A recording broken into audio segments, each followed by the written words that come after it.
9장 새벽을 깨우며 기도하라. 예수님의 파워 사역을 지탱한 힘의 원천은 기도였다.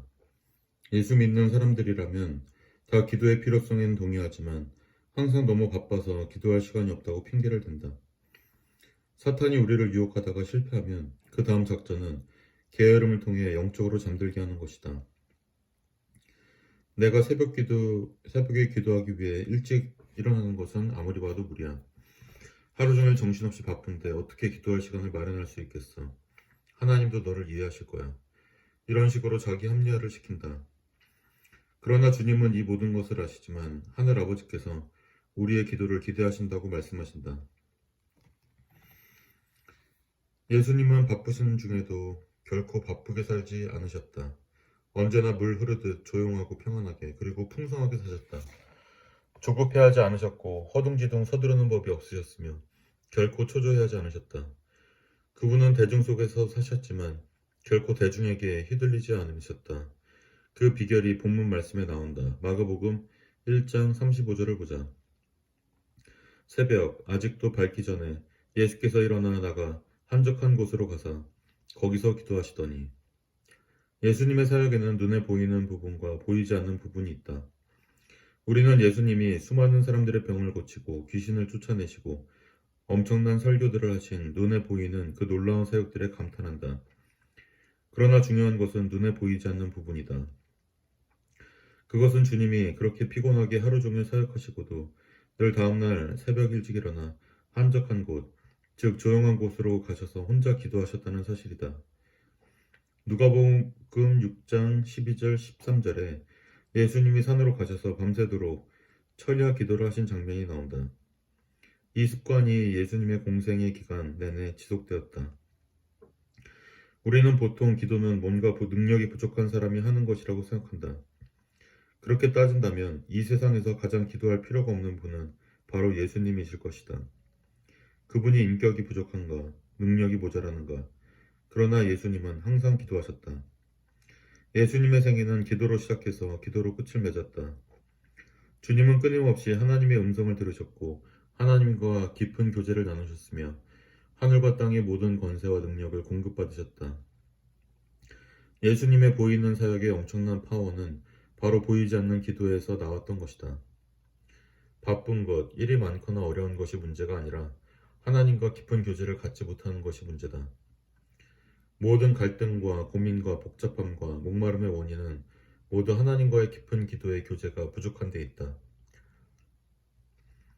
우리 모두 각자의 어깨에 많은 짐들을 얹어놓고 살고 있다. 어렸을 때는 마음대로 살았지만 그러나 나이가 들고 직급이 높아질수록 어깨에 얹힌 짐의 무게는 더 커진다. 우리 안에는 항상 엄마로서, 남편으로서, 가장으로서, 직장에서 상사로서의 수많은 책임에 대한 근심 걱정이 있다. 똑똑한 사람들은 문제를 더 잘 보기 때문에 걱정과 스트레스가 다른 사람보다 더 많다. 그런 사람들의 특징은 문제는 잘 보는데 해결 능력은 없다는 것이다. 우리가 살고 있는 주위 환경은 너무나 복잡하고 시끄럽다. 잡소리, 세상 소리로 가득 차 있다. 수많은 사람들 틈바구니 속에서 치열하게 경쟁하며 살다 보니 우리는 자신을 잃어버렸을 뿐 아니라 내면의 소리를 듣지 못하게 되었다. 사탄은 우리가 하나님과 시간을 보내지 못하도록 여러 가지 일로 얽매이고 바쁘게 하려고 애쓴다. 그 결과 우리는 끊임없이 뭔가를 하고 있지만 끊임없이 목마르며 피곤하다. 죄와 두려움과 외로움 속에서 방황하다 지쳐 쓰러지고 만다. 이렇게 계속 짓눌리다 보면 영혼에 대한 목마름을 잃어버리게 된다. 가장 위험한 일은 일시적인 것들에 부대껴 영원한 것들의 삶의 중심에서 밀려나는 것이다. 그래서 예수님이 모범을 보여주신 것이다. 의식적으로 시간을 내서 따로 한적한 곳으로 가서 기도하지 않으면 안 된다는 것을 알려주시기 위해 하늘 아버지의 임재 안에서 무거운 짐을 내려놓는 시간을 갖는 모범을 우리에게 보여주셨다. 기도하러 간다는 것은 책임감을 내려놓는 것이다. 기도하려고 엎드릴 때 그 무거운 책임감이 우리의 어깨에서 주님의 어깨로 옮겨간다. 우리도 예수님을 본받아 의도적으로 시간을 떼어 한적한 곳으로 가서 기도함으로써 무거운 짐을 내려놓는 훈련을 해야 한다. 그렇게 우리에게 과도한 짐을 지우려는 마귀의 손길에서 벗어나야 한다. 기도는 눈에 보이지 않는 것이라서 안 해도 당장 티가 나지 않는다. 그러나 시간이 갈수록 기도하는 사람과 그렇지 않은 사람은 엄청난 차이를 보인다. 능력이 아무리 탁월해도 기도하지 않고 자기 힘으로만 사는 사람은 언젠가는 고갈되고 탈진하여 넘어지기 마련이다. 그런 사람은 능력이 출중해도 분노와 신경질이 많고 조급하다. 논리는 그럴듯한데 삶의 열매가 없고 능력이 나타나지 않는다. 그러나 항상 기도하며 하나님께 연결되어 있는 사람은 처음에는 능력이 뛰어나지 않은 것 같고 시원찮은 것 같아도 끝까지 간다. 아무리 좋은 고성능 배터리도 언젠가는 방전된다. 그러나 전원에 연결되면 끝없이 에너지가 나온다. 기도로 얻기 위해 모든 부담감과 짐을 내려놓을 때 하나님의 능력이 임한다. 크리스천에게 기도는 모든 것이다. 하나님께 살림을 공급받는 생명줄이다. 기도는 우리의 마음을 크게 만들어 하나님의 은혜를 담게 한다. 기도는 하나님께 이르는 비밀 통로요, 하늘의 능력을 다운로드하는 길이다. 그러므로 기도를 포기하는 것은 모든 것을 포기한다는 것이다. 생각을 많이 하고 회의를 많이 하는 사람은 인간적인 방법에만 의지한다. 교회를 하면서도 그렇게 똑똑하게 하려는 사람들이 있다. 하지만 기도하는 사람은 하나님의 뜻과 능력에 의지한다. 생각과 회의를 안 할 수는 없지만 기도를 해야 하고 그 생각과 회의가 열매를 맺는다. 그럴 때 10분만 회의해도 10시간 이상 한 것에 생산성과 기름 부으심과 은혜가 있다. 가장 심각한 죄는 기도하지 않은 죄다. 공동체의 리더가 기도하지 않으면 그 공동체는 끝난 것이다. 기도하면 살고 기도하지 않으면 죽는다. 부모가 기도하지 않는다면 자녀 교육은 끝난 것이다. 결혼하면서 기도하지 않는다면 그 부부관계는 끝난 것이다. 부흥의 비결은 기도요, 승리의 비결은 기도다. 모든 것이 여기에 달려있다. 기도는 해도 되고 안 해도 되는 옵션이 아니다. 어떻게 하는가의 문제지 하느냐 마느냐의 문제가 아니다. 반드시 해야만 한다. 살고 싶으면 해야 하고 부흥하려면 해야 하고 비상하고 싶으면 해야 한다. 모든 일이 기도를 통해서 계획되어야 하고 기도를 통해 이루어져야 한다. 기도는 조용하지만 가장 확실하고 엄청난 혁명이다. 기도는 상황을 변화시키기 전에 사람을 변화시킨다. 겉모습이 변하기 전에 속사람을 변화시킨다. 목사가 기도할 때 교회가 변할 것이며 부모가 기도할 때 자녀들이 변할 것이며 사장이 기도할 때 회사가 변할 것이다. 성도들이 힘을 모아 기도하면 세상이 변할 것이고 상처를 주지 않는 변화, 피 흘리지 않는 혁명, 파괴하지 않는 새 창조, 그것은 오직 기도를 통해서만 가능하다. 주님, 우리가 깨어 기도하게 하소서. 눈을 감고 기도하게 하시고 눈을 뜨고 있을 때도 기도하게 하소서.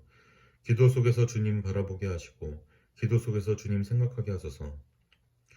고통스러운 광야의 시간은 기도를 배우는 좋은 시간이다. 고통 가운데서 우리는 기도하게 되고 기도를 배우게 되며 나중에 기도하는 것이 습관이 된다. 우리가 만나는 모든 기도의 용사 중에 광야를 통과하지 않고 그 기도 습관이 몸에 배은 사람은 하나도 없다. 우리는 광야에서 그 고통이 빨리 제거되기를 바라지만 고통이 빨리 제거되는 것보다 그 고통 속에서 기도의 습관이 빨리 몸에 붙이는 게 중요하다. 특별히 새벽 기도를 하게 되면 여러 가지 유익이 있다. 무엇보다 인생이 심플해진다. 새벽에 일찍 일어나려면 밤에 일찍 자야 한다. 동물들은 해가 떨어지면 잠을 자고 새벽에 동침에 일어난다. 에덴 동산에서 죄 짓기 전까지는 사람도 그랬다. 그러나 죄를 짓고 난 후 유독 사람들에게만 잠 못 이루는 밤이 많아졌다. 해가 지는 것은 하나님의 불 끄시는 것이고 해가 뜨는 것은 불 켜시는 것이니 우리도 이 리듬에 맞춰 사는 것이 좋다.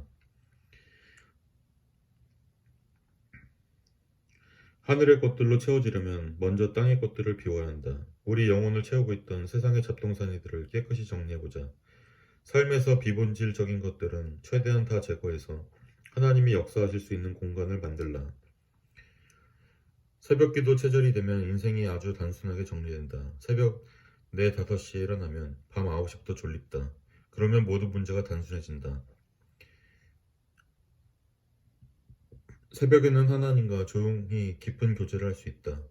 새벽은 조용하며 낮보다 맑고 깨끗하고 집중이 잘 되는 시간이다. 세상 그 무엇보다 하나님의 음성에 집중하기에 새벽은 가장 좋은 시간이다. 믿음의 사람들은 다 새벽을 살았다. 기도의 용사 다윗은 시편 곳곳에서 내가 날이 밝기 전에 부르짖으며 기도했다고 고백했고 내가 새벽을 깨우겠다라고 했으며 새벽 이슬 같은 주의 청년들이 주님 앞에 나온다라고 했다. 미래의 주인이신 하나님과 교제하는 사람에게는 무슨 일을 만날지라도 이길 수 있는 능력이 있다. 어떤 충격을 받아도 흔들리지 않는 영적 내공이 쌓여 내면 세계가 단단해졌기 때문에 무슨 일을 만나든지 이겨낼 수 있다. 기도로 하루를 시작한 사람은 하나님의 관점과 지혜로 일을 보고 하나님의 능력으로 감당하기 때문에 같은 일을 해도 남보다 더 탁월하게, 더 담대하고 평안하게 해낼 수 있다. 이 결심 하나만 해보자. 기도가 뚫리면 하나님께서 내게 말씀하실 수 있는 하이웨이가 뚫리는 것이며, 그러면 다른 모든 문제들은 즉시 해결할 수 있다. 그러나 기도가 막히면 어떤 결심을 해도 안 된다. 기도하는 동안 하나님께서 우리 성격을 바꾸시고, 인생을 바꾸시고, 인생을 보는 눈을 바꾸시고, 부서진 관계들을 회복하시고, 불가능할 것 같았던 상황을 바꾸시는 놀라운 일들이 일어날 줄로 믿는다. 오직 기도하는 사람만이 하나님이 내시는 길을 보고 그 길로 담대히 걸어갈 수 있다. 주여, 급한 것들의 횡포에 휘둘린 나의 인생을 정리하게 하여 주시옵소서. 괜찮은 것들의 유혹에 넘어가 가장 소중한 주님의 음성에 반응하지 못했던 지친 나의 인생을 정리하여 주시옵소서. 주님이 기뻐하지 않는 인생의 장가지들을 정리할 수 있게 하여 주시고, 괜찮고 적당한 것들을 간결하게 정리될 수 있도록 내 삶을 주장하여 주시옵소서. 무엇보다 기도에 집중하는 인생 되게 하여 주시옵소서. 말씀에 집중하는 인생 되게 하여 주시옵소서. 새벽 미명에 일어나 기도에 집중하신 예수님처럼 바쁜 직장 생활 속에서도 기도에 최우선을 두었던 다니엘과 느헤미야처럼 영적으로 승리하는 삶이 되게 하여 주시옵소서. 인생의 최우선순위를 기도에 두게 하여 주시옵소서.